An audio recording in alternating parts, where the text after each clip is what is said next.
दिल्ली सरकार और एलजी के बीच अक्सर कई मसलों पर टकराव देखने को मिलता है और एक बार फिर से टकराव देखने को मिल रहा है अफसरों की ट्रांसफर और पोस्टिंग को लेकर। आप सभी को मालूम होगा कि सुप्रीम कोर्ट की संवैधानिक पीठ ने ये आदेश दिया था कि जितने भी अफसरों की ट्रांसफर और पोस्टिंग का जो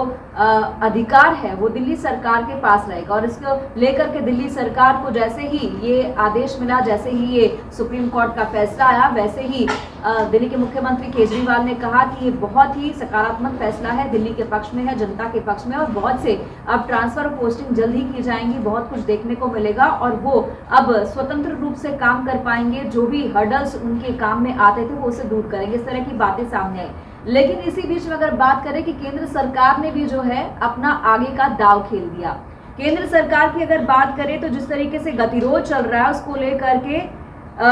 जैसे कि अरविंद केजरीवाल दिल्ली के मुख्यमंत्री ने आशंका जताई थी कि इसको लेकर के कोई अध्यादेश लाया जा सकता है और ठीक वही हुआ। केंद्र सरकार इसको लेकर के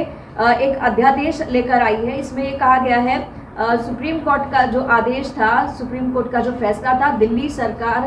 को सारे अधिकार दिए जाएं ट्रांसफर और पोस्टिंग के अधिकारियों की, उसको पलटते हुए केंद्र सरकार एक अध्यादेश लेकर आई है और उसमें कहा गया है कि पोस्टिंग के अधिकार केंद्र सरकार ने इस अध्यादेश के जरिए जो है उपराज्यपाल को दे दिए हैं, जो विनय कुमार सक्सेना जी हैं उनको दे दिए हैं, और कहा है कि जो आखिरी फैसला होगा वो सिर्फ और सिर्फ एलजी का ही होगा, यानी बॉस एलजी ही रहेंगे और वही जो है ट्रांसफर पोस्टिंग पर मुहर लगाएंगे। ये इस तरह की बात है। तो अध्यादेश जो है वो लेकर आई है। अब अध्यादेश को लेकर के अगर बात हम यहाँ पर करते हैं, आम आदमी पार्टी भी जो है वो काफ़ी नाराज़ नज़र आ रही है और तमाम जो है तरह के बयान दिए जा रहे हैं। आपको मालूम होगा कि ट्रांसफर पोस्टिंग की जिस तरह की जो सामने बात आई थी, ट्रांसफर सचिव को लेकर के, सेवा सचिव जो हैं उनके ट्रांसफर को लेकर के फाइल एलजी के पास भेजी गई थी, एलजी फाइल दे नहीं रहे थे, इसको लेकर के 3 मंत्री जो है वो एलजी के यहाँ धरने पर बैठ गए थे।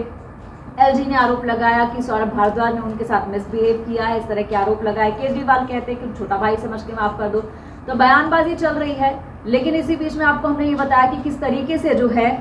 सुप्रीम कोर्ट की संविधान पीठ के आदेश को केंद्र सरकार ने पलट दिया। इस बीच जो हमारे पास एक और खबर आई है वो भी हम आपको बता देते हैं कि दिल्ली में जो ये अधिकारियों के ट्रांसफर और पोस्टिंग का मामला है, इसको लेकर केंद्र सरकार ने सुप्रीम कोर्ट में पुनर्विचार याचिका दाखिल की है और संवैधानिक पीठ ने जो फैसला किया था उस पर फिर से विचार करने पर मुहर लगाई है और 11 मई के फैसले पर पुनर्विचार करने की ये मांग की गई है। अब देखना होगा कि सुप्रीम कोर्ट इस मामले में आगे क्या कुछ करता है। हालांकि कोर्ट की छुट्टियां आने वाले समय में होने वाली है, देखना होगा कि सुनवाई कब होती है, कैसे होती है और आगे क्या कुछ फैसला इस पर लिया जाता है। तो आपकी जो भी राय हो इस खबर पर ज़रूर बताइएगा कमेंट बॉक्स में। Thank you so much.